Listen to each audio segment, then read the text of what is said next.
So you know what, ladies and gentlemen, I present to you the epicness that is Joe Corroney.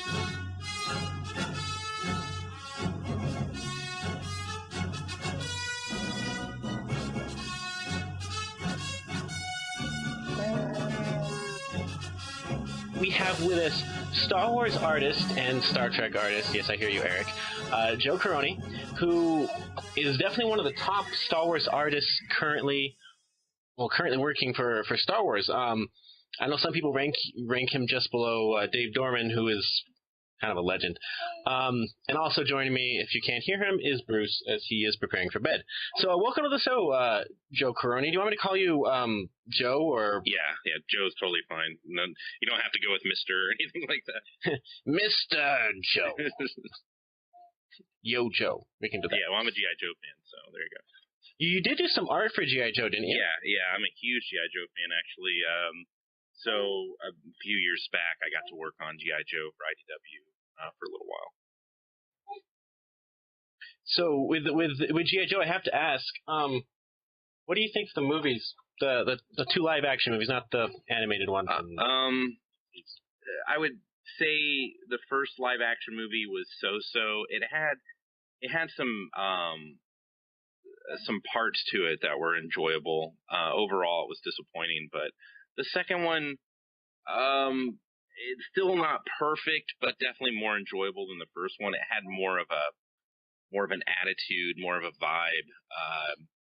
I'm more of, I mean, as much as I love the cartoon, I'm more of the Larry Hama comic book G.I. Joe. Like, I grew up with the cartoon. I recorded every episode on my VHS, but I'm definitely hardcore in the comics. You know, I grew up with the comics as well, so I like it when people take G.I. Joe seriously.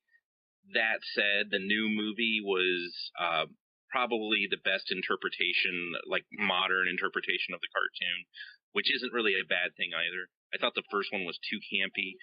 The newer one, Retaliation, was more enjoyable. It had a better rhythm, better pacing. You know, they got Cobra much better, even though most of the time he just said slow motion walking. Right.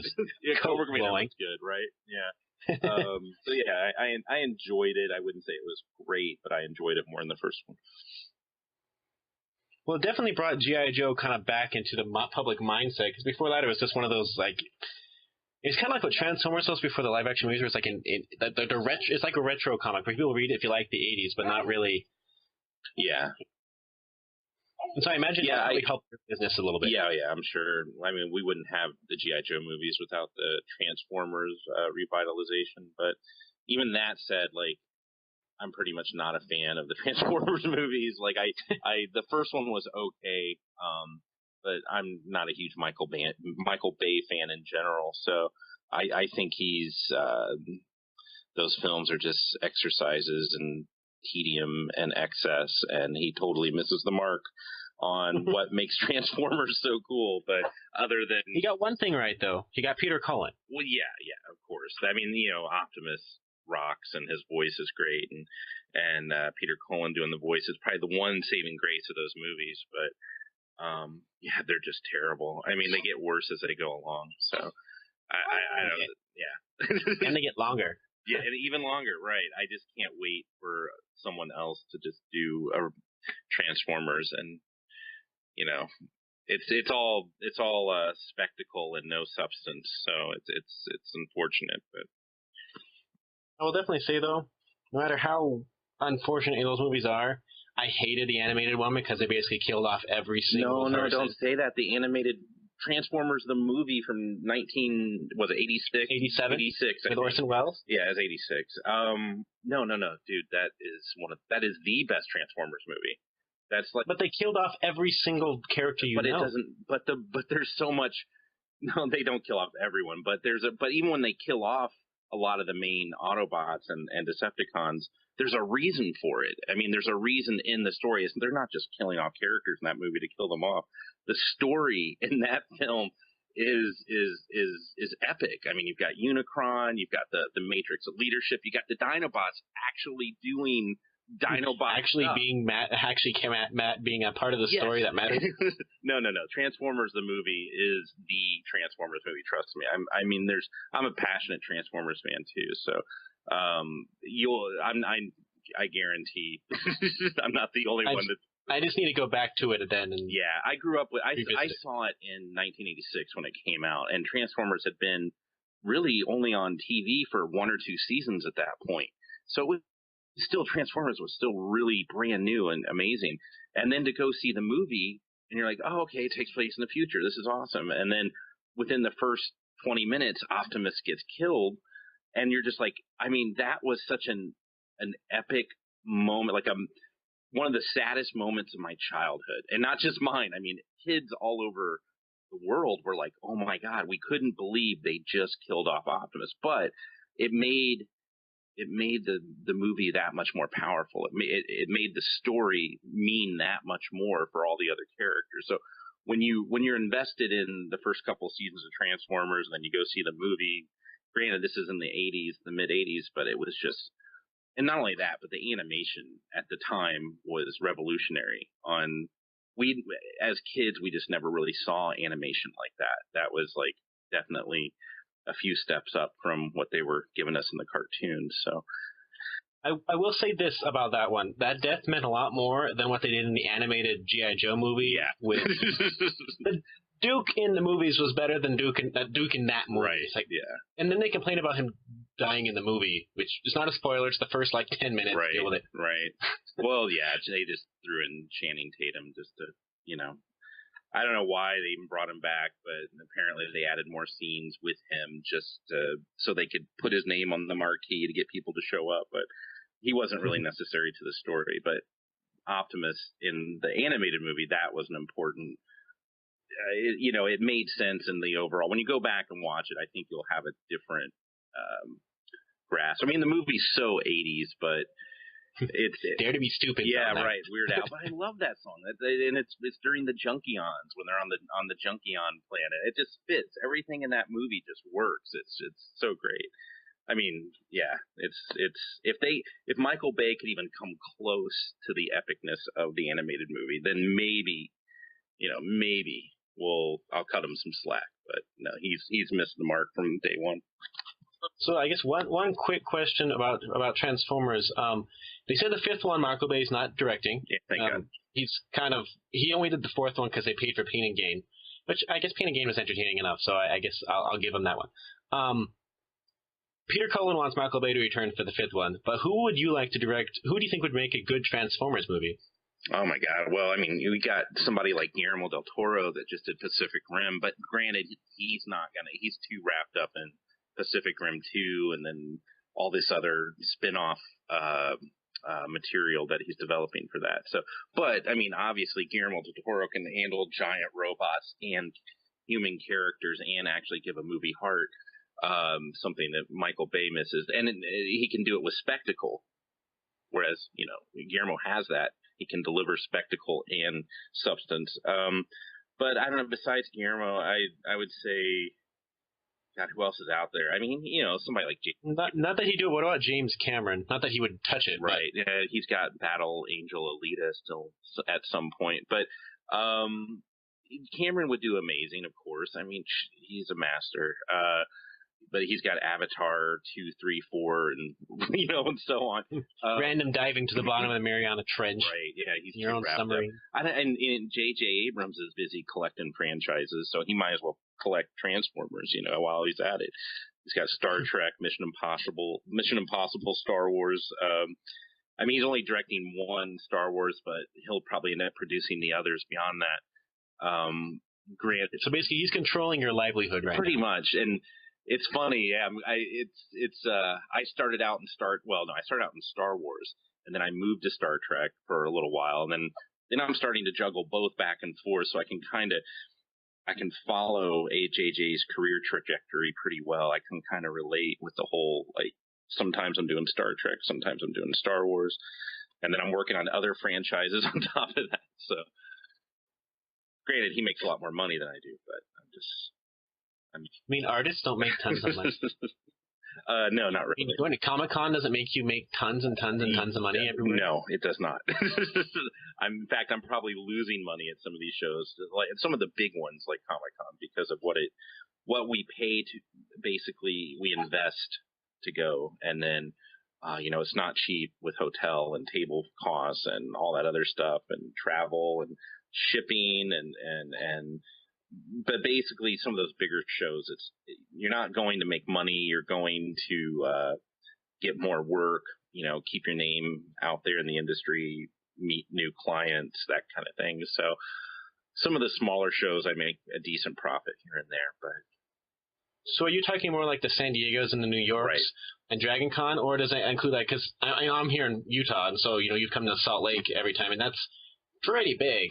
Yeah, I mean now some of these shows, granted, I do make a little bit more money because they'll invite me out and they offer to bring me out, like Salt Lake does. So I may not have a table fee, or I may not have to pay my airfare, in which case that makes the profit margin, a little bit better, not a whole lot, but definitely better.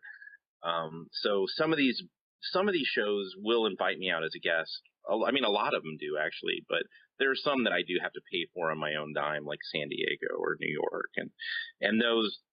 Granted, I'll make more money at those larger shows, but yeah, I always profit margin's that low, right? It's just the profit margin's a lot thinner at some of those bigger shows. So, but I'm not doing them for the money. I'm doing them basically because they're such big events, and it's the opportunity. There's more opportunities than money that are at those shows. So we have a lot of questions from listeners. We're going to try to sprinkle them in as we go. Okay. So this is a question from a listener. Since you're mostly known for working with licensed property, so he says, I've always been curious with artists on licensed property. What kind of compositional constraints, if any, are imposed by the studios? Such as, do the principal actors have to be represented in a minimal percentage of a given story, or are there certain ways and angles you are not allowed to depict certain characters? No, it's not. I wouldn't say it's that complicated in that compositionally. Like, the only complications come from whether there's an actor has likeness approval, or an actor's agent or the studio might not like the way I draw Spock, for example, and I have to redo Spock, which was something I had to do recently for a Star Trek cover, which hardly ever happens, honestly, with my work, because I've been doing it so long, and I'm such a fan of Star Trek and Star Wars that I'm able to pretty much knock it out around the first pass usually. But there's never really any like requirements like as an artist that I have to draw a character in a certain angle, or I have to draw a character so many times, or place him in a certain place on the cover or in the composition. We're actually given a lot of freedom as illustrators and artists working on these properties by the publisher to even pitch them ideas sometimes, where they'll give us an assignment. Sometimes it might be more detailed, like a story or a script, almost like a movie script. And we get a story, and then we, like a comic book script, for example. And then there are certain scenes and characters per panel and per page we have to draw, obviously, to make sense with the story. But other times for like a cover or maybe some kind of illustration, we're given, leeway to like, well, maybe I want to include this character, or maybe I want to draw this thing or show it from this side. I mean, they're pretty flexible when it comes to all that. There's not, oftentimes we'll pitch like a bunch of different concept sketches, and then they'll pick the best one, or sometimes they'll pick elements from multiple sketches. And it's not that strict, I would say. But when it comes to the likenesses, they can be strict for sure. When, if it doesn't look like a certain character, then. Okay, so this is a quick follow-up to that question that you just led into. It says, to what extent are you allowed to use the work depicting corporate copyrighted characters on licensed properties towards your own self-promotion as a professional artist? Are there any restrictions? Well, that's a pretty complicated question. Well, not that complicated, but it's a good question. Yes, I mean, we're allowed to use the work that we do the license work that we do for promotion. We're allowed to obviously, throw it up on our Facebook or put it in our portfolio online or send samples to other clients. Pretty much when we do the artwork, the client, the licensee, or the license holder, like, CBS, for example, in Star Trek, or Disney and Lucasfilm, for example, with Star Wars, they own the artwork, so they can use it wherever and however and how often they want once the artwork's completed and we're paid for the project. We're at that point, we're allowed to use it for I would say, promotional purposes. I mean, we're allowed to share it online and at conventions and stuff like that, but it's not really we don't have the rights to republish it or reprint it, or we can sell the originals, that kind of thing. Okay. So another question from a fan is, nowadays a lot of people use Facebook and DeviantArt and so on to get discovered. How did you get discovered and initially hired as a Star Wars, Star Trek, and all these other franchise artists? Well, I think, I kind of came into the business right before the eve of the internet, which actually sounds a long time ago, but it really wasn't that long ago. Not that long ago, yeah. Technically, I kind of broke into Star Wars around 1996, and right when the internet was taking off, or just before it was really taking off, actually. So I had graduated art college, and I just started sending my portfolio out to publishers for work, and I really wanted to do Star Wars, and I was aware of a certain publisher, West End Games. They were doing the Star Wars role-playing game, which I was already a fan of that, and I had all the books and the miniatures and all that stuff. But at the time, they were the only ones really publishing Star Wars material other than Dark Horse, actually, which I think, they had just come out with Dark Empire, I think, a year or two, or a few years earlier. So there wasn't much. I was a huge Star Wars fan. I always had been. And there wasn't a whole lot out at that point, and I really wanted to do Star Wars. So this was a time, even just prior to the special editions, when people didn't even care about Star Wars anymore. But there were some of us like me that still did. So I sent a portfolio to a publisher, the games publisher, and then they hired me to do some illustrations for some of the role-playing game books, and that's kind of how it started. And then, of course, like a year or two later, the special editions came out, and then Star Wars fever hit the world again. And I had already, luckily, gotten my feet wet as a professional illustrator at that point, having done Star Wars art for West End Games. That led to other Lucasfilm clients and publishers hiring me, which then led, as Star Wars started to get big again, I was doing bigger and bigger projects, and I had more opportunities. And then from there, Star Wars opened the door from, a couple years after starting out in Star Wars, I started doing stuff for Star Trek. So it kind of, the two for me went hand in hand, more or less. I started out doing one, and then Star Wars opened the door to Star Trek, and then Star Trek opened the door to like Farscape, and then and all kinds of other stuff. So it's just basically just building blocks and stepping stones, and just pushing the best work you can do out there over and over, and just keep it rolling. Basically, I guess that's how I got discovered. Is I just kind of made my own path. I kind of just forged it. But luckily, I think the internet actually had a lot to do with me getting noticed for my work, because around that time I was one of the first I don't want to sound cocky or anything, but I think I was one of the first Star Wars artists out there that had a website that was really kind of devoted to Star Wars art. And it was the stuff I was doing for West End Games, and the stuff I was doing for Star Wars Gamer magazine and Star Wars Insider magazine and all these other publishers. So that lent itself to me getting noticed, because I was constantly putting new Star Wars out around the time that Star Wars was getting big again. So you mentioned how you got involved in this one. So this is a question from an artist. He wants to know, during the design stage, how do you go about capturing the look and feel of the source material so as to maintain the reader's belief that they are indeed experiencing events in the greater Star Wars or Star Trek universes? Okay, let me. How do I go about designing basically new stuff to make it feel like Star Wars or Star Trek, basically? Yes, to make it feel like you're actually inside the universe. Well, it's not as hard as you think. I mean, if you're a fan of this stuff, it's actually pretty easy if you're a fan. I mean, I could see if I wasn't a fan, it might require more research and more banging my head against the wall trying to figure out what makes this stuff tick. Why does it work? Why do these ships look this way? Why do these aliens look that way? It's just when I'm able to design new stuff for Star Wars or Star Trek, I mean, I'm really not even putting a ton of thought, even though there probably is subconsciously a lot of memory bank stuff that's coming out, where I'm like, oh, well, this kind of looks like this creature, or this looks like this ship. And that subconscious, really, I'm trying to just be as free as I can to create something cool. And then I don't really feel restricted, I guess is what I'm saying, when I'm drawing in Star Wars. If I'm trying to create something new, like a creature or a ship or an alien, I'm just kind of drawing whatever I want.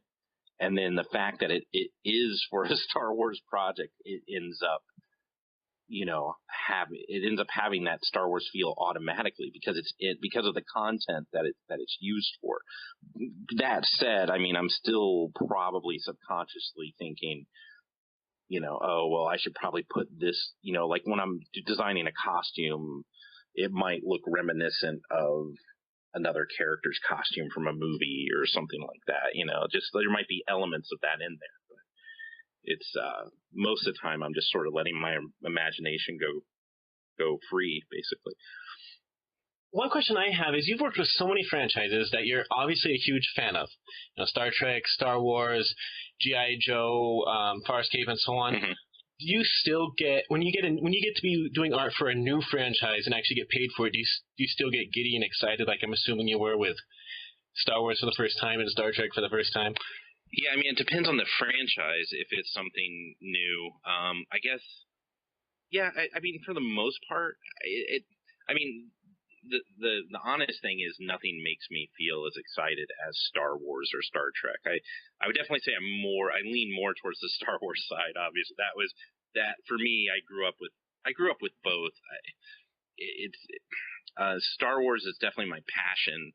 Star Trek is a passion as well, but I'm not as I guess I don't know what the word is, like maybe I'm not like an acolyte of Star Trek like I am Star Wars, but I'm definitely a huge fan of both.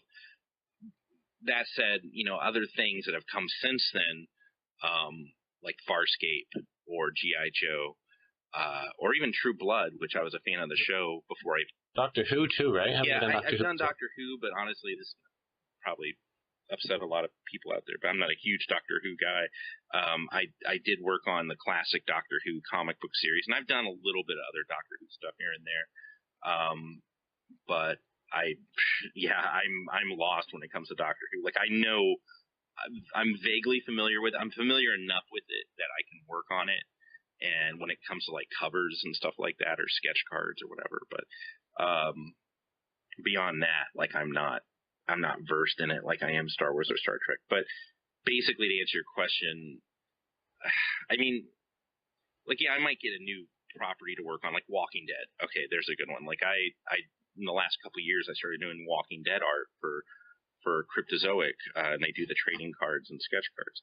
So I was obviously everyone in the world's a huge Walking Dead fan, and I was a fan from day one. So getting to work on that property was exciting, and yeah, it was like cool, awesome, this is great. I get that feeling of excitement, but it's not the level. It's nowhere near the level of like when I get a new Star Wars assignment, which even to this day, like if I get offered a new Star Wars gig, I'm like, that's the ultimate high right there for me. But everything else, if I get offered something that I'm not a huge fan of, I mean, I try to do. Luckily, I'm a huge fan of a lot of things, and the other lucky part is I get to kind of choose sometimes what I want to work on. Not all the time, but I never take anything on just for money, unless if I have to see some kind of angle, like Doctor Who. Like, I wasn't a huge fan, but I liked the look of the characters. I liked elements of the story that I was familiar with, so I knew enough about it where I knew I could do something cool with it. But I try not to take anything on if I'm not a fan of it, or if I'm not vaguely familiar with it, or so. Yeah. Is currently a lot of your art that you do for Star Wars Insider? That's where I seem to see a lot of your art popping up. I think the Conquer one you just did was also Insider. No, too, that was a print I did for Acme Archives. Oh, okay. Yeah, Acme Archives is the fine art licensee for Disney and Lucasfilm, and they print posters and prints and basically collectible posters and prints that they sell to Star Wars fans or art collectors. And I had just done a new print called Conquer, which was done. It features 3 sand troopers from Episode 4, and it's basically like a propaganda poster for the Empire, which I did the first of those back in like 2006, 2007, and I'd done a few others since then. And I wanted to do a new one. I had the opportunity to do a new one, or just a new poster in general for Acme, and so we settled on the Conquer poster, which just came out. And actually, I'm just now. You can pre-order those through my website right now too. So if anyone wants to check it out. So I know one of the prints that I remember was really the first time I connected your art with you, probably because when I noticed your art when I was younger, I just wasn't I didn't make connection to artists and cool pictures. Right. But Celebration 2, you had one of the prints that I know lots of fans really liked. With I think you did it with Brian Miller, the Boba Fett with Slave Leia one. Oh no, that wasn't Celebration 2. I mean, that was no, Celebration Europe 2. Yeah, and I mean that was just last summer though. Well, yes. Yeah. That is just, I don't know how little you were when you saw that, but no, I'm not little. What I meant is like before when I saw your artwork when I was younger, right. when the Anthrax days, right. I didn't connect to artists. I was like, oh, this cool picture, safe. Right. Yeah, no, that's a very new piece I did with Brian Miller, who I work with on almost all my Star Wars art and my Star Trek stuff. That was a piece we did for Celebration Europe 2 last summer in Germany. It was a poster. It was like a fine art print that all the artists who attended, all the Star Wars artists who attended the event got to offer a limited edition print that was exclusive to that show. So that one ended up being really popular because it's Slave Leia and Boba Fett, obviously, in the same illustration. So how do you work together with another artist on a print like that? Because how do you not, clash? How do you collaborate with other artists to make a single print? No, I love collaborating, especially with Brian. I mean, Brian and I have been working together for about 7 years now. I would say maybe 8 years, I think. I used to color a lot of my own work on my own. And it got to the point where I was getting so many offers for projects and different kinds of publishers that I didn't have time to color everything, and I could draw it all. But basically, I had met Brian years earlier when he was just starting out through my friend Justin Chung, who's a good buddy of mine, and Brian was just starting his own company, I think, or it was just before then. I don't know. But then we ended up getting back in touch with each other a few years later, and I asked him for help on a Star Wars project, I think. And he just knocked it out of the park. And I was like, oh my God, we need to work together more. And it just ended up being,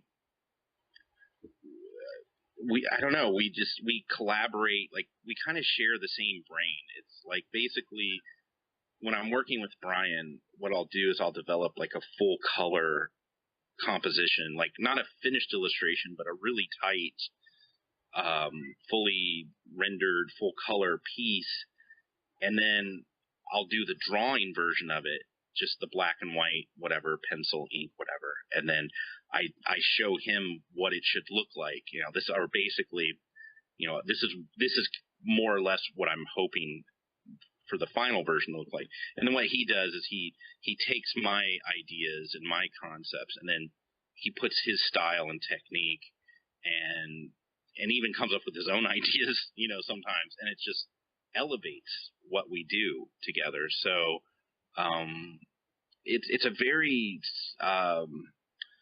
symbiotic relationship I have with Brian. I mean, he's an amazing illustrator in his own right, but basically, if I'm working on paintings or illustrations for Star Wars or Star Trek, Brian's my go-to guy, and we've just helped each other out in the industry. We've always had each other's backs, and we collaborate on ideas. We just kind of tackle everything together when we can. So, and he runs his own company, and then I run my illustration studio, which involves lots of other projects as well. So I just realized I have one of your prints on my wall. Mm-hmm.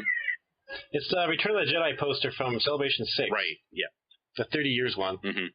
So apparently I did notice the art before then. Yeah. And probably met you because it's signed. Well, that's the thing. Most people assume, because I've done Star Wars this long and my style is a comic book style, they assume I'm like, I've got all your Star Wars comics. And I was like, well, really, I've only drawn a couple Star Wars comics. Like, most of my artwork for Star Wars has been everything from trading cards to magazine illustrations to role-playing game illustrations. It's just that the stuff that I've done a lot of people have seen it, but they don't know where it came from. They assume it's from the comics, but I've done so much Star Wars for different publishers, even Hasbro, I don't know, lots of different Star Wars publishers.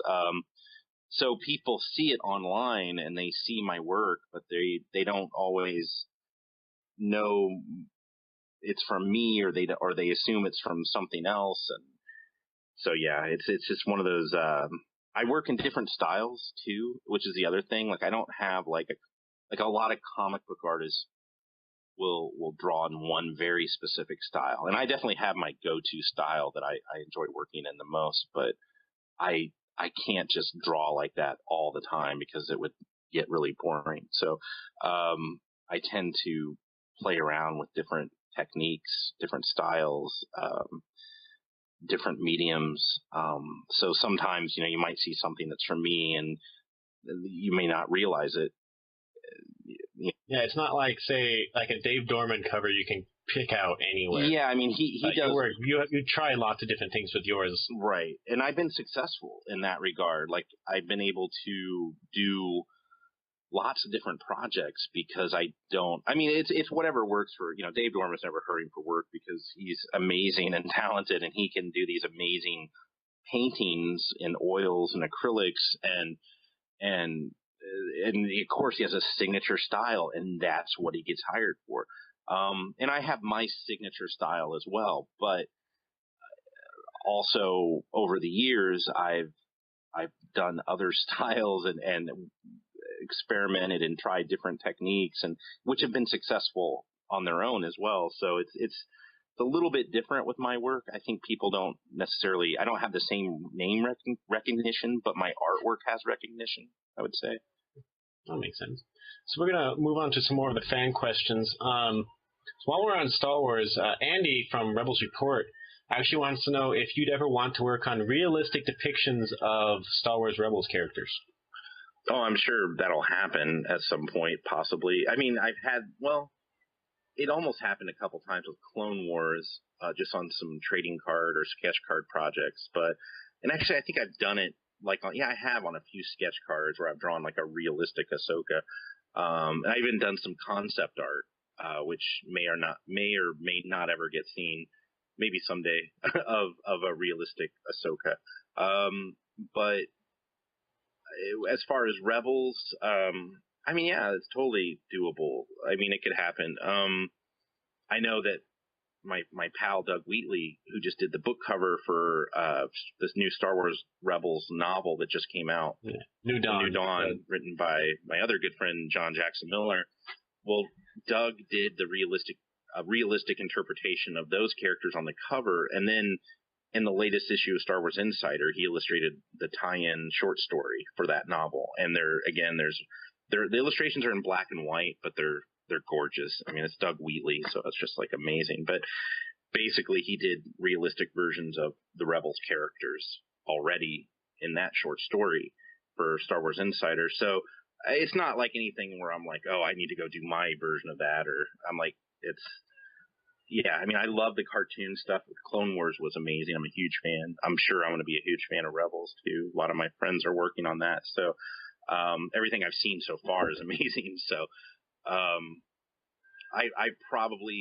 maybe at some point I'll end up doing something like that.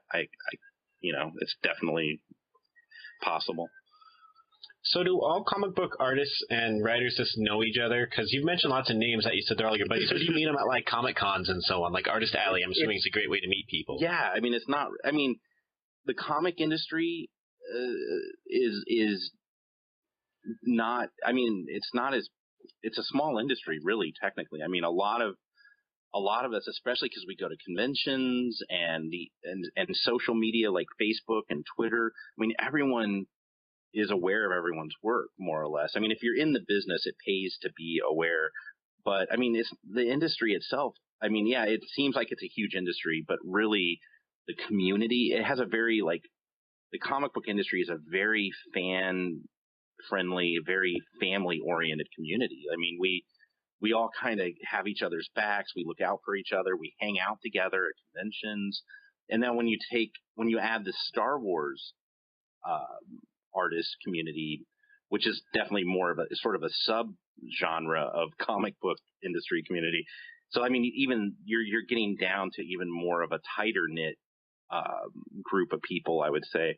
And yeah, we're all friends. Like, I mean, like I used to, I still do worship Dave Dorman's art. I mean, I used to look up to his stuff. He's still an inspiration. But now I've gone from over the years being a fan to, I can actually say he's, kind of like a friend of mine to a degree where we hang out or at conventions or we get to chit chat, which blows my mind because, he's Dave Dorman. But then other people who I really look up to, it's eventually you become, the industry is so, artists in general, the artist community out there for professional illustrators it's, we're all on really good terms with each other for the most part. We're all friends. We all support each other. We all look out for each other. And, sometimes we work together. A lot of the time we work together on the same project. So that's how we get to know each other.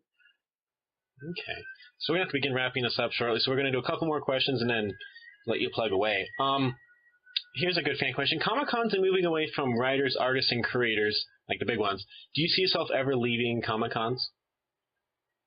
Okay, well, the first part of that question is, say that again.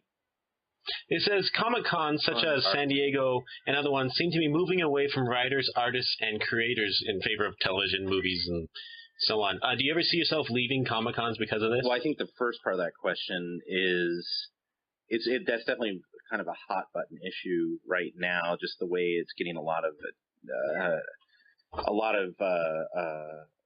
response online, like Facebook and Twitter and stuff like that. But basically, I wouldn't say it's kind of a tricky thing because comic conventions are evolving because of the ways pop culture is evolving. Comic cons aren't really, you can't really call them comic cons anymore because none of them are just about comics. Comic cons are about cosplayers and celebrity actors and movie studios and publishers.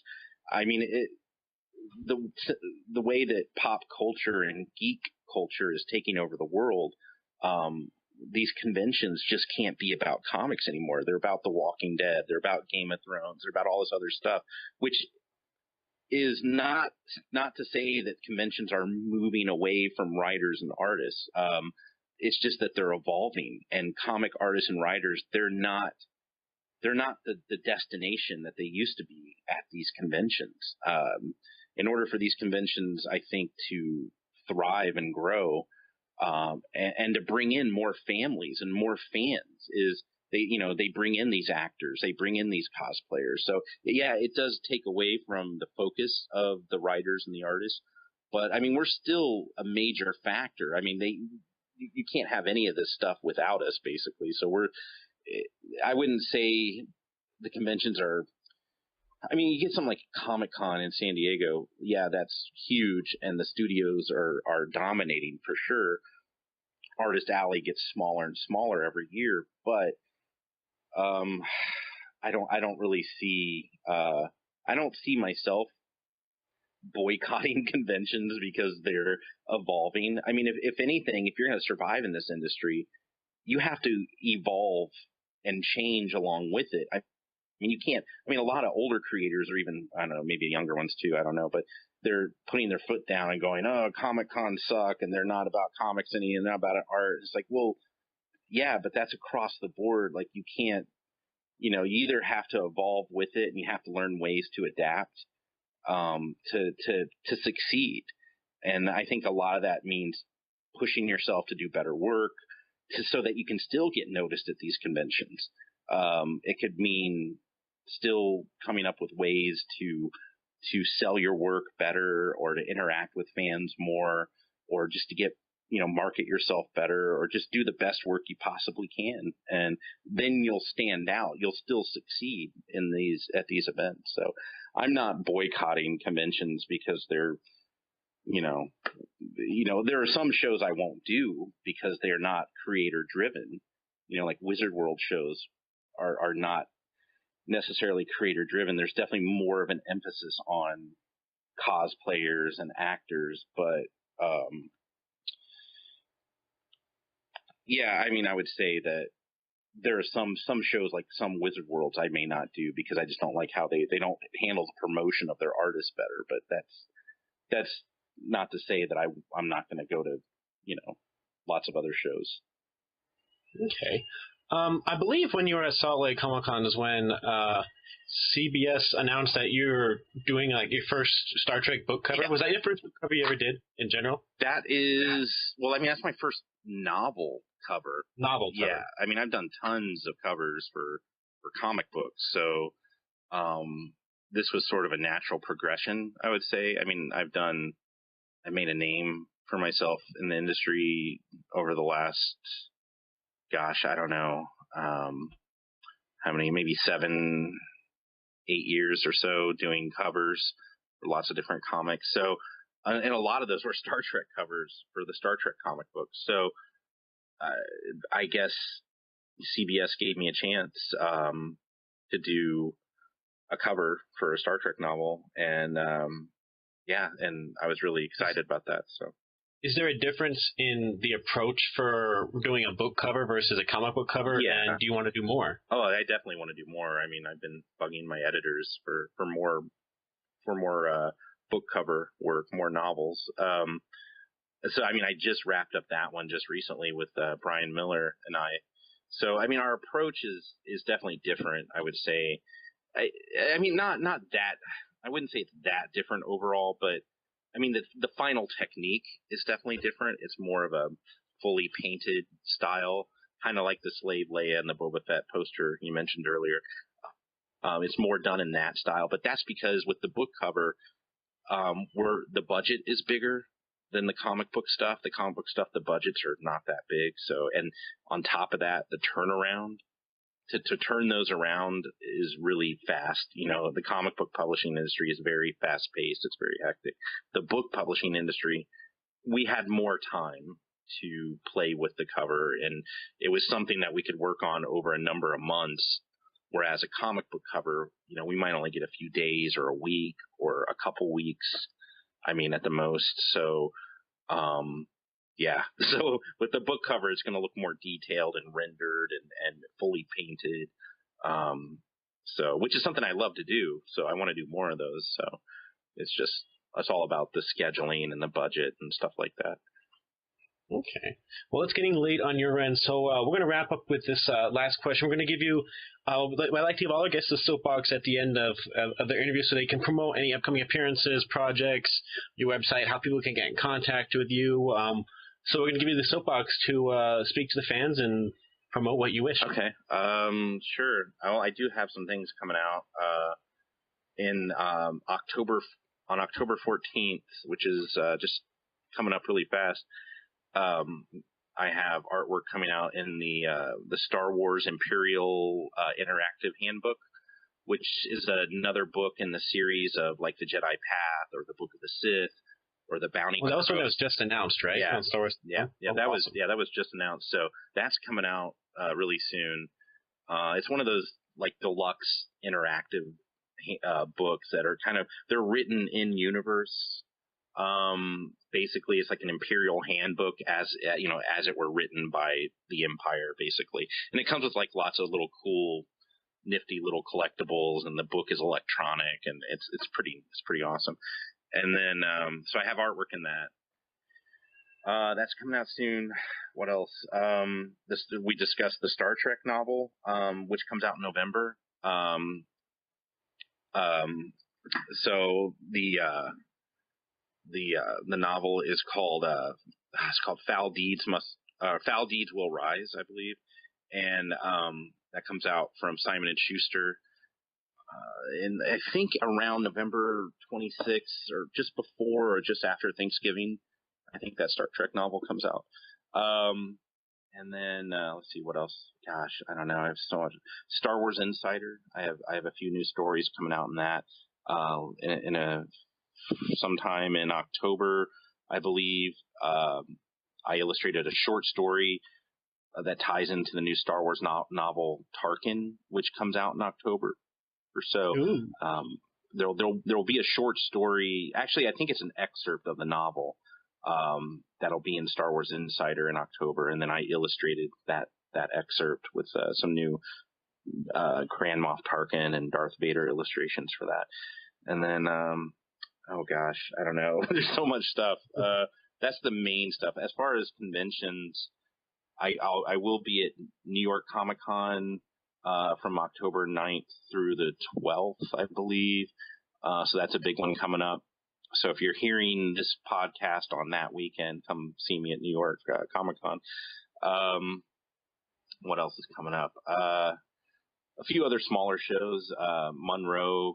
I've got the Monroe Comic Con and Card Show coming up in Monroe, Michigan. That's just before New York Comic Con on October 4th. And then I've got Grand Rapids Comic Con in Grand Rapids, Michigan, November 21st to the 23rd. So I'll be popping up a few other places, so people can check me out in my appearance schedule. They can find out what conventions I'll be at if you go to joecorroney.com. That has all of my Star Wars art and all my Star Trek art, which you can look at and download. And then you can see my convention schedule. And I also have an online store, so if you want to buy any of my artwork, you can just visit my official art store at my website. Awesome. And you're also on Facebook and Twitter, I believe, as well, right? Yeah, you can find me on Facebook and Twitter pretty easily. Just Google Joe Corroney, or just go to joecorroney.com, and there are links to my Facebook fan page and my Twitter. I'm also on Instagram, so people can look me up there too. Awesome. Well, thank you so much, sir. I know it's getting late for you, so we'll let you go. But this has been fantastic, and we look forward to seeing a lot more of your work. Maybe you'll get to do a Star Wars cover. Yeah, hopefully. That would be awesome. I would love to do some Star Wars stuff for Marvel, or even Star Wars covers for the novels from Random House. Yeah, that'd be cool. I work for Random House on some other Star Wars stuff, so maybe they'll throw me a bone and let me do a cover for one of the books sometime. So we'll see. So how would you feel if they contacted you and had you do, like, how Struzen did with the posters, a poster for, say, Gareth Edwards spinoff, or Yeah, that probably. I don't see that happening. I'm just not. You'd explode. Yeah, I would. My mind would just melt, and I would basically probably just pass out from excitement. But yeah, that'd be amazing. That'd be awesome. I honestly, like, I'm an illustrator, and I work primarily in the publishing industry. The way movie posters go these days, not too many are even illustrated. And then when they are, I mean, it's pretty much, even though Drew's retired, even when he does come out of retirement occasionally, yeah, I mean, he's sort of the man to go to. Like, it's not, I mean, there's a couple other guys, like my buddy Mark Ratz. He's an amazing illustrator. He occasionally does some official Lucasfilm Star Wars posters for re-releases and stuff like that. But, yeah, I mean, it's such a, now we're talking about a very, very specific market. And there's only a few guys that really have the illustrated poster thing. And I would, I would love to do it, but I don't know if it would ever happen.